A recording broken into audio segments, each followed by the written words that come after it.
Dans cette vidéo, on va réaliser un compte de résultats dynamique en partant de 0 sur Excel. Et pour ça, on va se servir d'un exemple de boulangerie. Donc j'espère que cette vidéo va vous plaire.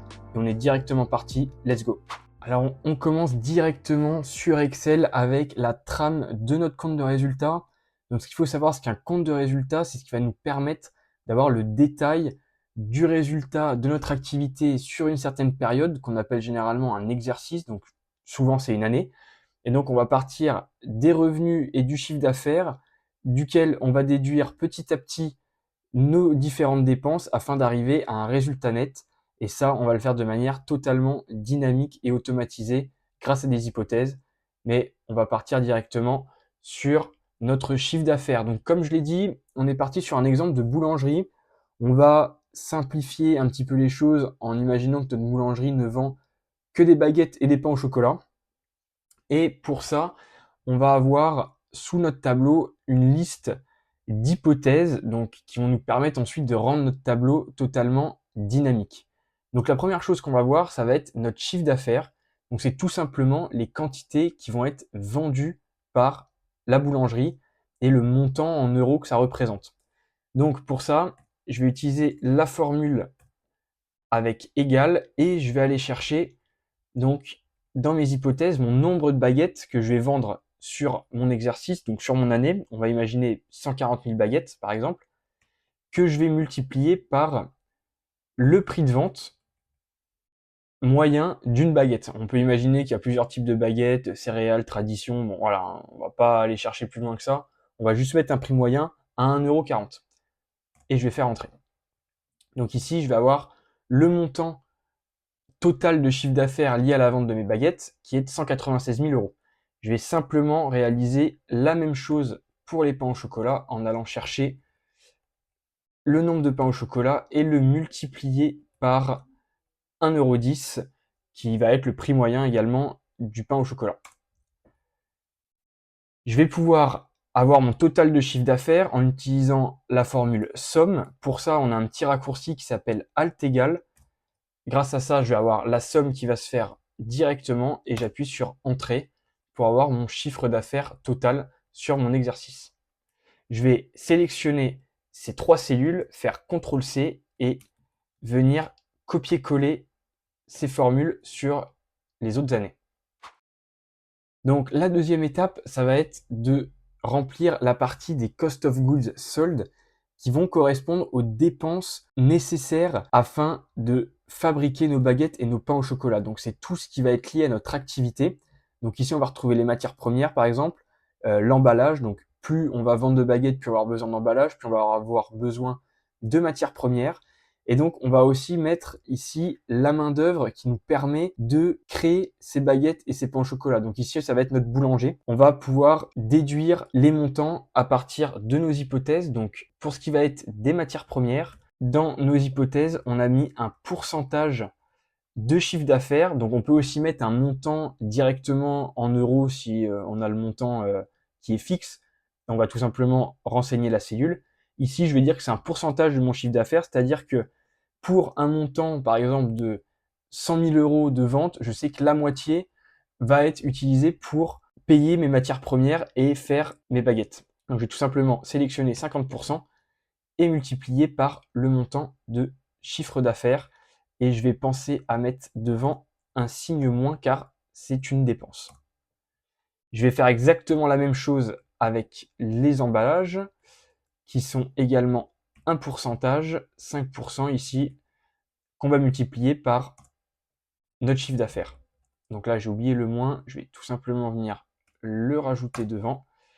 Et pour notre boulanger, on a ici le montant annuel, donc on va dire son salaire avec les charges patronales et toutes les charges qui incombent à avoir un boulanger dans son entreprise. Ici, on va estimer 45 000 €. On voit qu'au fur et à mesure des années, on a légèrement fait augmenter son salaire avec l'expérience qu'il a engrangée. Donc ici, je vais tout simplement mettre un moins devant et faire entrer. Donc là, je vais avoir toutes mes dépenses. Et comme avant, je vais faire Alt égal pour sélectionner toutes les cellules du dessus et faire entrer pour avoir mon total de dépenses pour produire mes baguettes. À partir de là, je vais faire comme avant, CTRL-C et étendre mes formules vers la droite, CTRL-V. Je vais pouvoir déduire ma marge brute. Donc ma marge brute, ça va tout simplement être mon chiffre d'affaires duquel je vais retirer mon montant de dépenses. Donc ici, j'utilise plus parce que on a bien un signe moins sur notre total juste au-dessus. Et donc, voilà ma marge brute que je vais pouvoir coller à côté. Et ça, on va pouvoir en déduire un pourcentage en fonction du chiffre d'affaires. Et ça va être notre marge brute divisée directement par le chiffre d'affaires juste ici. On va obtenir un pourcentage. Je rappelle, pour avoir une cellule en pourcentage, contrôle, maj et pourcent. Pareil, je vais faire CTRL-C et CTRL-V sur les autres années.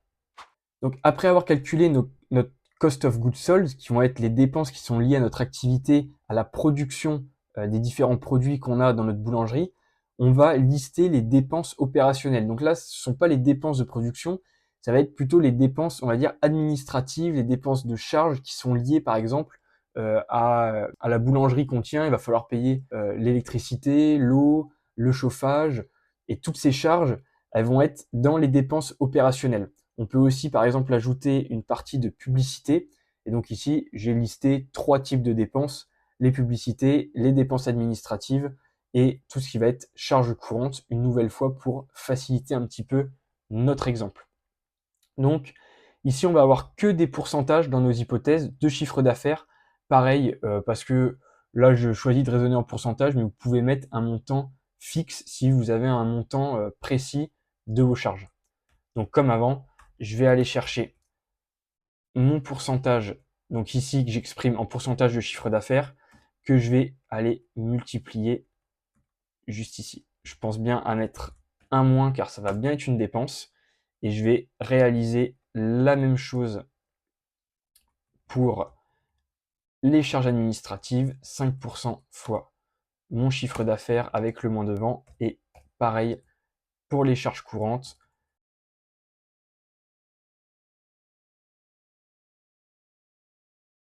et entrée. Et comme avant, Alt égal pour sommer toutes mes dépenses. Et à partir de là, je vais pouvoir en déduire l'EBITDA, qui est l'équivalent en anglais du résultat d'exploitation. C'est-à-dire que je vais prendre mon chiffre d'affaires et je vais retirer mon montant de cost of goods sold, donc tout ce qui va être lié à ma production, et également mon total de dépenses opérationnelles. Et je vais obtenir ici 22 050 euros. Comme avant, je vais pouvoir dupliquer les formules sur le côté. Et donc l'EBITDA, ça va vraiment nous permettre de connaître le résultat d'exploitation de notre boulangerie, savoir si vraiment économiquement ce qu'on produit génère ou pas de l'argent, et ce qu'on est. Ça, c'est vraiment quelque chose d'important qui permet de comparer des entreprises du même secteur. C'est-à-dire qu'on va pouvoir comparer plusieurs boulangeries les unes par rapport aux autres sur leur EBITDA, ce sera beaucoup plus parlant. Donc l'étape suivante, ça va être de déduire les dépréciations et les amortissements. Donc pour ça, j'ai préparé un autre tableau parce qu'il faut comprendre que l'amortissement, ça va être une dépréciation comptable d'un investissement qu'on a réalisé. Pour pas faire peser la totalité du montant d'investissement sur l'année à laquelle on a acheté l'équipement, on va lisser cette dépense via un amortissement sur plusieurs années. Donc, imaginons que notre boulangerie vient d'ouvrir en année N et on a listé les différents équipements qu'on va avoir besoin d'acheter, notamment un four, un réfrigérateur, une étuve et des chariots. J'ai mis pareil des montants totalement indicatifs et on va avoir un total d'investissement de 38 000 euros. L'idée va être de lisser cette dépense ici sur 10 ans. C'est-à-dire qu'on va chaque année venir étaler notre dépense et découper les 20 000 euros, les 6 000 euros, les 8 000 euros et les 4 000 euros sur 10 ans. Donc on va venir tout simplement récupérer le montant juste ici de 20 000 euros. Je vais faire F4 pour figer la cellule et la diviser par les 10 années que j'ai renseigné juste ici, pareil avec F4. Et je vais pouvoir copier-coller cette formule sur les années suivantes. On pourrait très bien imaginer que tous les équipements sont achetés la même année ou que d'autres vont être achetés plus tard. Bon, je pense que pour le four et le réfrigérateur, c'est quand même important de l'acheter la première année. Donc, on va faire exactement la même formule. 6000 qu'on va venir diviser par les 10 années. CTRL-C, CTRL-V. Et les TUV, on va faire la même chose. F4 divisé par 10 ans. F4 de nouveau. CTRL-C, CTRL-V. Et pourquoi pas imaginer qu'on va venir acheter des chariots en année N+1. Et ici, F4. Je vais faire CTRL-C, CTRL-V. Donc ici, comme la durée d'amortissement est de 10 ans, j'ai pas à me soucier au niveau de mes formules à faire des conditions. Là, sur les 5 prochaines années, je sais que je vais amortir petit à petit mes investissements. Comme avant, je vais faire Alt égal pour sommer la totalité et faire CTRL-C, CTRL-V. Et là, je vais avoir mon montant total d'amortissement juste ici et que je vais directement renseigner à ce niveau-là. Donc, je vais faire égal et aller chercher le montant que je viens de calculer dans ce tableau, donc 3400. Ce qui va me permettre, ne pas oublier le signe moins, ce qui va me permettre de déduire l'EBIT, qui est le Earning Before Interest and Tax, donc c'est-à-dire l'EBITDA desquels on va retirer l'amortissement qu'on vient juste de calculer. Pareil, je vais pouvoir copier-coller les formules juste à côté. On arrive petit à petit à la fin de notre compte de résultats. J'en profite pour vous inviter à vous abonner et à liker la vidéo si celle-ci vous plaît. Et on est reparti. Les intérêts financiers, ça va tout simplement être le montant d'intérêt qu'on va payer à la banque si on a fait un emprunt, typiquement pour financer l'acquisition de nos équipements qu'on a vu juste avant. Si on a besoin de payer le four, le réfrigérateur, les cuves, on peut imaginer qu'on n'a pas les fonds nécessaires. Et donc pour ça, on va aller emprunter à la banque un certain montant. Aussi, par exemple, pour payer le boulanger, pour payer l'avance de trésorerie qu'on va devoir faire pour acheter les différentes matières premières et commencer à lancer notre exploitation. Donc pour ça, on va faire un calcul ici assez simple. On a fait l'hypothèse qu'on avait emprunté 80 000 € à la banque à un taux d'intérêt de 6%. Donc on va tout simplement faire 80 000 fois 6% en n'oubliant pas de mettre un moins juste devant. Et on va avoir le montant d'intérêt financier à payer chaque année. Et donc pareil, on va pouvoir calculer le BT qui va être le Earning Before Tax, tout simplement. Donc on reprend notre ancien solde et on enlève les intérêts financiers à celui-ci. Et donc là, pareil, je vais pouvoir faire le copier-coller de la formule. Dernière étape, calculer l'imposition pour obtenir notre résultat net. Donc ici, on va tout simplement prendre notre dernier solde, le Earning Before Tax, c'est-à-dire ce qu'on a gagné juste avant de payer l'impôt. On va le multiplier par un pourcentage d'imposition. Donc ici, j'ai fait l'hypothèse d'une imposition à 25%. Une nouvelle fois, j'oublie pas de mettre un moins juste avant. Et je vais pouvoir déduire le résultat net en prenant le BT et en enlevant l'imposition que je viens de calculer. Et on obtient ainsi notre résultat net sur l'exercice.